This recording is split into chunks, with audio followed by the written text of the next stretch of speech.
Hi friends, welcome back to my channel. இன்றைக்கி நம்மளோட செல்லம் டிப்ஸ் சேனலில் என்ன ரெசிபி வீடியோ பார்க்க போகிறோன்னா, நம்ம வந்து ஃப்ரிங் ஆனியன் வச்சு நம்ம வந்து டிஃப்ரெண்ட்டான டேஸ்ட்டில் ஒரு பொரியல் பண்ண போகிறோம். ஸோ வந்து நம்ம வந்து ஃப்ரிங் ஆனியன் நம்ம வந்து ஃப்ரைட் ரைஸ் பண்ணுறதுக்கு யூஸ் பண்ணுவோம். ஸோ வந்து ரொம்பவே கம்மியாக நூடுல்ஸ், ஃப்ரைட் ரைஸ் அதில் தான் ரொம்பவே கம்மியாக யூஸ் பண்ணுவோம். விட்டமின் சி ரொம்பவே அதிகமாக நிறைந்துள்ள நிறையவே சத்துக்கள் நிறைந்த இந்த ஃப்ரிங் ஆனியனை நம்ம நிறையவே உணவில் சேர்த்துக்கணும். கண்டிப்பாக இதை வந்து நீங்கள் வந்து இந்த மாதிரி பொரியலாக செஞ்சு நீங்கள் சேர்த்துக்கும் போது நிறையவே நம்மளால் சேர்த்துக்க முடியும். ஸோ வந்து கண்டிப்பாக ட்ரை பண்ணி பாருங்கள். வீடியோக்குள்ளே போகிறதுக்கு முன்னாடி நம்ம செல்லம் டிப்ஸ் சேனலை சப்ஸ்கிரைப் பண்ணிவிட்டு பக்கத்தில் இருக்கிற அந்த பெல் ஐக்கானையும் அப்படியே ப்ரெஸ் பண்ணிவிடுங்க. அப்போ தான் நாங்கள் போகிற வீடியோஸ் உங்களுக்கு உடனுக்குடன் அப்டேட் ஆகும். ஸோ வாங்க இப்போ வீடியோக்குள்ளே போகலாம். ஃப்ரிங் ஆனியனை நான் இந்த சைஸில் கட் பண்ணி வச்சுருக்கேன். இன்னுமே சின்னதாக வேணும்னாலும் நீங்கள் கட் பண்ணிக்கோங்க.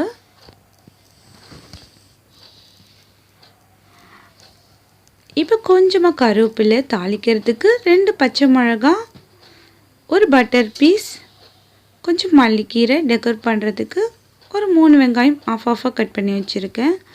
இப்போ வந்து தாளிக்கிறதுக்கு கடுகு, உளுத்தம்பருப்பு, ஜீரகம், ஒரு எக்கு. ஸோ இவ்வளோ தான் இதுக்கு தேவையானது. நம்ம வந்து வெங்காயத்தை நான் வந்து சாப்பரில் போட்டு ஃபைனாக சாப் பண்ணிக்க போகிறேன். நீங்கள் வந்து கட் பண்ணி வச்சுக்கோங்க. சாப்பர் இல்லைன்னா அந்த பச்சை மிளகாவையும் அது கூட சேர்த்து நல்லா சாஃப்டாக பொடிசாக கட் பண்ணிவிடுங்க. பாருங்கள், இப்போ சாப் பண்ணியாச்சு.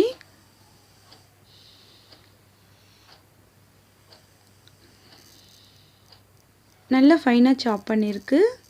இப்போ நம்ம வந்து வானல் வச்சுட்டு அதில் நம்ம அந்த பட்டரை போட்டு நம்ம உருக்கிட்டு நம்ம வந்து தாளிக்கலாம்.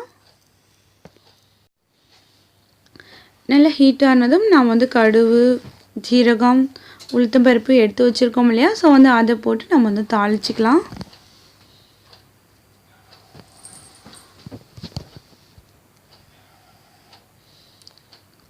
கடுகு நல்லா வெடிக்க ஆரம்பிச்சிடுச்சு.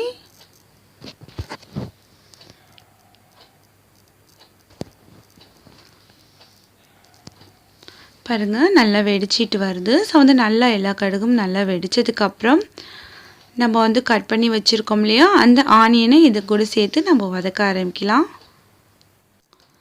வெங்காயத்தை நம்ம இது கூட சேர்த்து இப்போ நல்லா வதக்க ஆரம்பிச்சிடலாம். இதில் நம்ம வந்து பட்டர் போட்டு தாளித்ததுனால ஸோ வந்து இதோட மணமும் சுவையும் ரொம்பவே டேஸ்ட்டாக இருக்கும். இப்போ வெங்காயம் நல்லா வதங்கணும். இப்போ கருவேப்பிலையும் சேர்த்து அது கூட சேர்த்து நல்லா வதக்கி விடலாம்.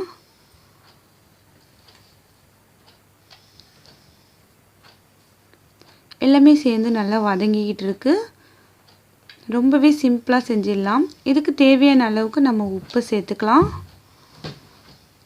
எல்லாத்தையும் சேர்த்து நல்லா மிக்ஸ் பண்ணி வதக்கி விடுவோம்.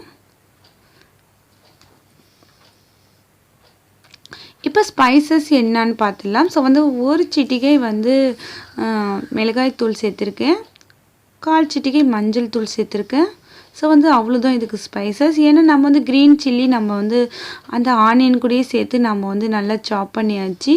ஸோ வந்து அதோட ஸ்பைசஸ் போதும். காரம் தேவைன்னா இன்னும் கொஞ்சம் நீங்கள் உங்களுக்கு தேவைன்னா மிளகாய் தூள் சேர்த்துக்கோங்க.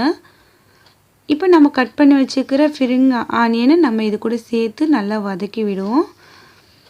இதுக்கு தண்ணி ஊற்றணும்னு தேவையில்லை. ஸோ வந்து இந்த எண்ணெயிலே இது நல்லா வெந்துடும். நீங்கள் அப்பப்போ மூடி விட்டு நல்லா கிண்டி விட்டுட்டு இருந்தால் போதும். ஸோ இதுலேயே இது நல்லா வெந்துடும்.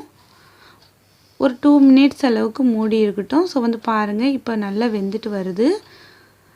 அப்பப்போ நீங்கள் ஓப்பன் பண்ணி கிளறி மட்டும் விடுங்க.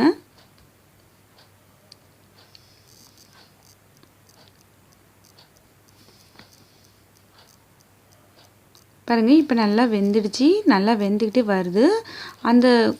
அதை எடுத்து நீங்கள் டேஸ்ட் பண்ணும்போது உங்களுக்கு தெரியும். ஸோ அதை வெந்திருக்கிறது இன்னும் கொஞ்சம் கூட வேகலான்னு நினைக்கிறேன். ஸோ வந்து இன்னும் கொஞ்சம் நேரம் வெந்துடுச்சு. பாருங்கள், நல்ல கலரு கூட கொஞ்சம் நம்மளுக்கு வந்து நல்ல வெந்த மாதிரி வந்திருக்கு. இந்த டைமில் நம்ம வந்து இதில் வந்து முட்டையே சேர்க்கலாம். ஸோ வந்து நடுப்புற நம்ம வந்து முட்டையை ஊற்றிட்டு கொஞ்சம் அப்படியே வேக விட்டு அதுக்கப்புறம் நம்ம வந்து முட்டையை கிளற ஆரம்பிப்போம். பாருங்கள், முட்டையை இப்போ நான் கிண்டி விடுறேன் கொஞ்சம் வெந்ததுக்கப்புறம். அப்போ தான் பார்க்குறதுக்கு ரொம்பவே அழகாக இருக்கும். அங்கங்கே பீஸாக முட்டை தெரியும். பாருங்கள் இப்போ நல்லா கிளறி விட்டாச்சு. அந்த முட்டையோட பச்சை ஸ்மெல் போகிற அளவுக்கு நல்லா வெந்துருச்சு. அடுப்பை ஆஃப் பண்ணிவிட்டு மல்லிக்கீரையும் நம்ம ஆட் பண்ணியாச்சு. பார்க்கவே ரொம்ப அழகாக இருக்குது. நம்மளோட பொரியல் ரொம்பவே சூப்பராக ரெடி ஆகிடுச்சு. நம்மளோட ஸ்ப்ரிங் ஆனியன் பொரியல் ரொம்பவே டிஃப்ரெண்ட்டான டேஸ்ட்டில் ரெடி ஆகிடுச்சு. கண்டிப்பாக ட்ரை பண்ணி பார்த்துட்டு எப்படி இருந்துச்சுன்னு வந்து உங்களோட ஃபீட்பேக்கை நம்மளோட கமெண்ட் செக்ஷனில் வந்து சொல்லுங்கள். ஸோ வந்து இந்த வீடியோ பிடிச்சிருந்துச்சுன்னா லைக் பண்ணுங்கள், உங்கள் ஃப்ரெண்ட்ஸ் கூட ஷேர் பண்ணுங்கள். தேங்க்ஸ் ஃபார் வாட்சிங். நம்ம சேனலுக்கு இன்னுமே உங்கள் சப்போர்ட் தேவை. தேங்க்யூ. பாய்.